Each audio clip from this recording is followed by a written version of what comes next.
नमस्कार एंड जय हिंद दोस्तों, वेलकम टू AKS टॉक्स। तो ये पूछना फिर बेमानी ही है अभी भी कि कैसे हैं आप। मेरे जानने वाला कोई भी व्यक्ति ऐसा नहीं है कि जिसका कोई अपना या जानने वाला या शुभचिंतक इस समय जरूरतमंद ना हो।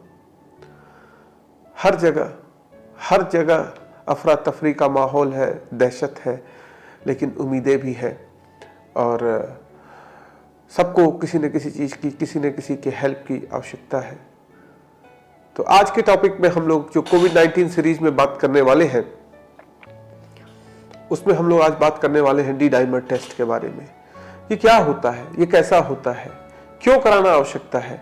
डी डाइमर टेस्ट एक ऐसा टेस्ट है कि जिसके बारे में जानकारी होने के बाद आप बहुतों की मदद कर सकते हैं। अगर आपको डॉक्टर या हॉस्पिटल की सुविधा नहीं उपलब्ध हो पा रही है तो इस टेस्ट के थ्रू अपने पेशेंट की कंडीशन को आप बहुत आराम से इवेल्युएट कर सकते हैं, उस पेशेंट की जिसकी स्थिति थोड़ी सी खराब होती हुई दिख रही है। तो इसको हम लोग कवर करेंगे इन हेडिंग्स के अंदर में। ये होता क्या है, इसको कब कराएं, कैसे कराएं, इसकी नॉर्मल वैल्यू क्या होती है, और कराने के बाद एबनॉर्मलिटी अगर पकड़ में आती है तो और डॉक्टर या हॉस्पिटल नहीं मिल पाती तो खुद क्या ट्रीटमेंट दे सकते हैं। तो शुरू करते हैं एक बार फिर से। Hello and welcome to AKS talks. D dimer क्या होता है? जैसे हमारे नॉर्मल दिनों में जब हम लोग खेलते कूदते या कहीं हाथ दब जाता है, कहीं चोट लग जाती है, तो हमारी जगहों पे, शरीर के किन पार्टों पे थक्के जम जाते हैं, जिसको ब्लड क्लॉट बोलते हैं। कभी कभी स्किन के अंदर जम जाता है या चीज हो जाती है। ब्लड क्लॉट बनना एक बहुत ही अच्छा प्रोटेक्टिव फिजियोलॉजिकल फिनोमिना है, जहां पे बॉडी को आवश्यकता हो वहां पे। जैसे कभी अगर हमारी नली कट गई या स्किन कट गई या कहीं चोट लग गया, ट्रॉमा हो गया, एक्सीडेंट हो गया, तो वो बहता खून हार्ट तो लगातार पंप कर रहा है। तो अगर मान लीजिए आपका मोटर चल रहा है और पाइप कटा हुआ है तो वहां पे पानी रुकेगा कैसे? उसके लिए परमपिता परमेश्वर ने हमारे शरीर में एक अच्छा सिस्टम बनाया है जिसको बोलते हैं क्लॉट सिस्टम, क्लॉटिंग। तो उसमें ब्लड के अंदर फाइब्रिन प्रोटीन होता है और फाइब्रिन का ही एक मेशवर्क, एक जाली नुमा पूरी चीजें बन जाती है और वहां पे एक क्लॉट जैसा बन जाता है, जिससे ब्लड का नली से निकलना वहीं पे रुक जाता है। तो इसको बोलते हैं नॉर्मल क्लॉटिंग सिस्टम। अब है क्या, ये तो नॉर्मल था, लेकिन कई बार शरीर में एबनॉर्मल क्लॉट्स भी बनने लगते हैं। जैसे कि कभी कभी हार्ट में, कभी लंग्स में, कभी वेन्स में। और ये जो शरीर के अंदर अचानक से एबनॉर्मल थक्के बनने लगते हैं, इन थक्कों को डिसॉल्व करने के लिए भी हमारे शरीर में कुछ केमिकल्स होते हैं, जैसे कि हेपेरिन, नेचुरल हेपेरिन। और ये जो होते हैं, जो फाइब्रिन का मेशवर्क होता है, जो वो बनता है, उनको ये छोटे छोटे पार्टों में तोड़ देते हैं, गला देते हैं। तो जितने थक्के बनेंगे उतने ही ज्यादा उसके टुकड़े गले हुए ब्लड में बहने लगते हैं। इन्हीं टुकड़ों को, जो कि दो के फाइब्रिन के दो प्रोडक्ट्स के, दो मॉलिक्यूल्स के बीच में दो स्ट्रक्चर्स को बॉन्डिंग होती है, जिसको डाइमर बोलते हैं, डी डाइमर बोलते हैं। तो ये बहुत ही उसमें ट्रेसेस में, ब्लड में मौजूदगी इनकी खोजी जाती है। अगर ये काफी सामान्य से ज्यादा मात्रा में, सामान्यतः ये नहीं होते हैं, वो अभी हम लोग डिस्कस करेंगे। तो अगर इनकी मात्रा बढ़ी होती है तो डी डाइमर पॉजिटिव बोलते हैं, और इसका ये इंडिकेटिव होती है कि बॉडी के अंदर कहीं ना कहीं एबनॉर्मली थक्का आपके अंदर खून का जम रहा है, जो कि एक बहुत ही खतरनाक बात है। ये थक्का कहां जम रहा है, इसको खोजने के लिए फिर एडिशनल या तो अल्ट्रासाउंड या CT या MRI के द्वारा इसे खोजा जा सकता है कि थक्का जम कहां रहा है। ये कुछ डिजीजों के लिए बहुत ही स्पेसिफिक टेस्ट होता है, जैसे DVT, DIC, PE, pulmonary embolism, brain stroke और कोरोनरी आर्टरी थ्रोम्बोसिस। तो इन सब डिजीजेस में ये एक स्पेसिफिक टेस्ट होता है जो कि कंफर्म करता है कि ऐसा कुछ है। बट कोरोना के लिए ये बहुत ही सेंसिटिव टेस्ट है, लेकिन स्पेसिफिक टेस्ट नहीं है। तो आपने देखा कि ये फाइब्रिन मेशवर्क जो होता है, इसके डिग्रेडेशन का प्रोडक्ट होता है डी डाइमर, और इसी को खोजते हैं। डी डाइमर टेस्ट का प्रयोग हम लोग कई बार कोरोना मरीज की प्रोग्नोसिस के लिए भी करते हैं कि ये मरीज की स्थिति में कितनी सुधार हो रही है। तो पहले दिन या उसके 5वें दिन या 10वें दिन लगातार D dimer test series wise कराते रहते हैं। तो ये एक इंडिकेटिव होता है कि मरीज में सुधार कितना होता है। अच्छा दोस्तों, एक बात और, कुछ केसेस में ये फॉल्स पॉजिटिव भी आता है, जैसे प्रेगनेंसी, रिसेंट अभी हाल में कोई सर्जरी हुई हो, आपको लिवर डिजीज हो, मैलिग्नेंसी हो, या स्पेसिफिक कोई सेप्सिस या इन्फेक्शन का कंडीशन हो। कोरोना के कारण मृत्यु को प्राप्त हुए मरीजों में इसको इवेल्युएट किया गया तो 30% मरीजों में देखा गया कि डी डाइमर की वैल्यू जो है वो कई गुना बढ़ी हुई थी। तो डी डाइमर टेस्ट को एक बहुत ही सेंसिटिव टेस्ट माना गया है कोरोना के लिए। कई बार देखा गया है कि कोरोना ठीक होने के बाद भी मरीज की मौत हो जाती है, या तो हार्ट अटैक या किसी और कारण से। उसके लिए भी ये डी डाइमर्स को ही से के थ्रू पता किया जा सकता है कि मरीज में इस तरह की दुर्घटनाओं की संभावना कितनी है। इस प्रकार की मौतें या तो फिर रेस्पिरेटरी सिस्टम के फेलियर से या सडन हार्ट अटैक के द्वारा भी हो सकती है। होता क्या है कि बॉडी का जो इम्यून सिस्टम है इस वायरस के विरोध में, इसके प्रतिरोध में बहुत ही तेजी से ओवर रिएक्ट करता है। ओवर रिएक्ट करने से कई जगह पे बॉडी में क्लॉट बनने लगते हैं, लंग्स में, लिवर में, हार्ट में, वेन्स में, कहीं भी। और फिर जब ये क्लॉट्स टूटते हैं तो माइक्रो क्लॉट्स बनते हैं, और ये माइक्रो क्लॉट्स लंग्स में जाके छोटी छोटी जगहों पे उनकी आर्टियोल सांस लेने की क्षमता को ब्लॉक कर देते हैं, या फिर हार्ट में जाके वहां पे डिस्टरबेंस पैदा करते हैं, और सडन हार्ट अटैक से भी मृत्यु हो सकती है कोरोना के ठीक होने के बाद भी। प्री कंडीशंस, तो दोस्तों इसको कराने की कोई भी प्री कंडीशन नहीं होती है। इसको किसी भी समय कभी भी किसी अच्छी लैब से आप करा सकते हैं, राइट। एक और महत्वपूर्ण बात, ये टेस्ट सभी को कराने की कोई भी आवश्यकता नहीं है। ये टेस्ट उन मरीजों के लिए आवश्यक है जो कोरोना से पीड़ित है। कंडीशंस को याद करिए।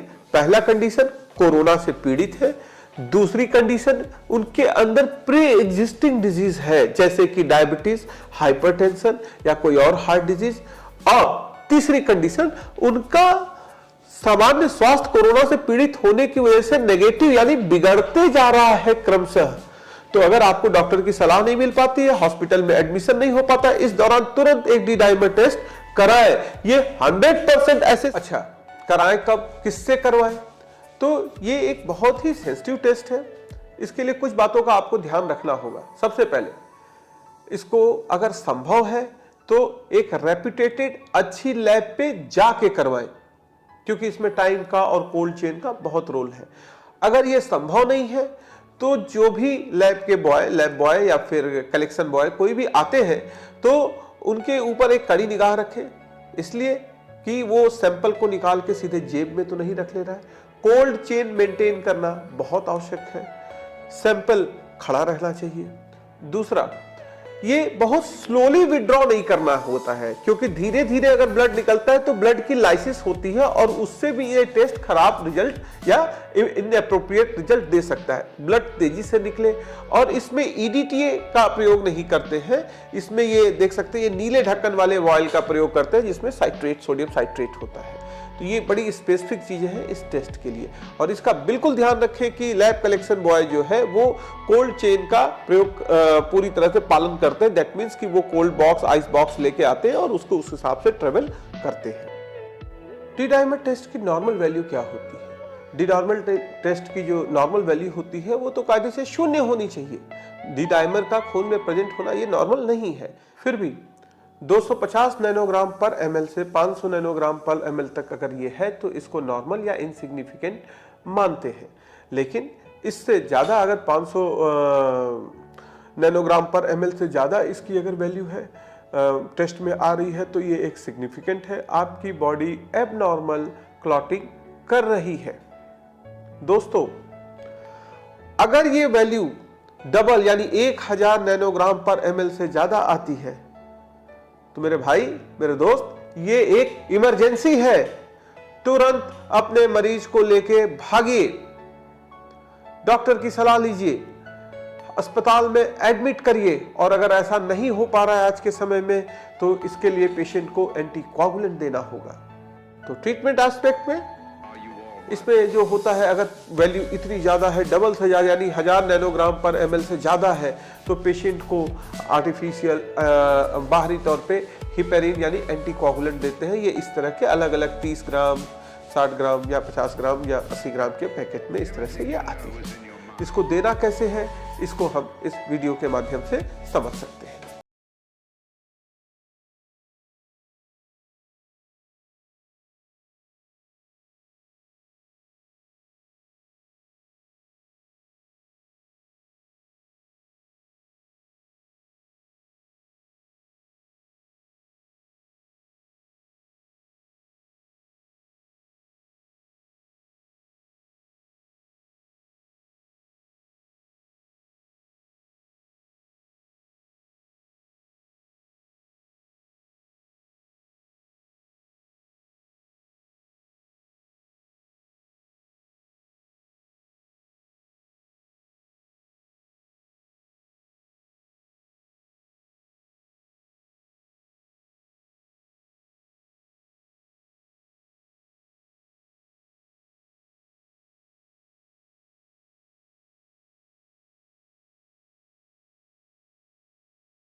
सकते हैं। अच्छा, अगर इसके तुरंत बाद आपको ब्लीडिंग या पैर में नमनेस, रस या कोई भी चीज़ हो, तुरंत अपने डॉक्टर से, स्पेशलिस्ट से संपर्क करें। दोस्तों, ये हेपेरिन जो या फिर वो होता है एंटीकोगुलेंट, यानी खून पतला करने की दवाएं होती हैं, जिसके द्वारा खून का जो थक्का जम रहा है इस प्रोसीजर को तुरंत रोका जा सके। कई तरह के होती हैं, लॉन्ग टर्म जैसे वारफरीन या इस तरह की चीज़ों का प्रयोग करते हैं, और शॉर्ट टर्म में जैसे हमारी ये हेपेरिन जो कॉमनली यूज़ किया जाता है। इस वीडियो को यहाँ तक देखने के लिए बहुत बहुत धन्यवाद दोस्तों। हमें लगता है कि इसकी वजह से आपके ज्ञान में कुछ संवर्धन हुआ होगा। ज़रूरतमंद लोगों को, जिनको भी आवश्यकता है, या ज़्यादा से ज़्यादा समाज में फैलाएं। 5-6 मिनट अगर इस तरह के किसी ज्ञान पे जाता है तो ये कोई बुरी चीज़ नहीं है। मैसेज एक बार फिर है, हम जीतेंगे और ज़रूर जीतेंगे। पॉजिटिविटी फैलाते रहिए, कोसना बंद करिए, और ये देखिए कि आप जहाँ हैं वहाँ से ही अपने समाज की क्या मदद कर सकते हैं। Thank you. वंदे मातरम। जय हिंद।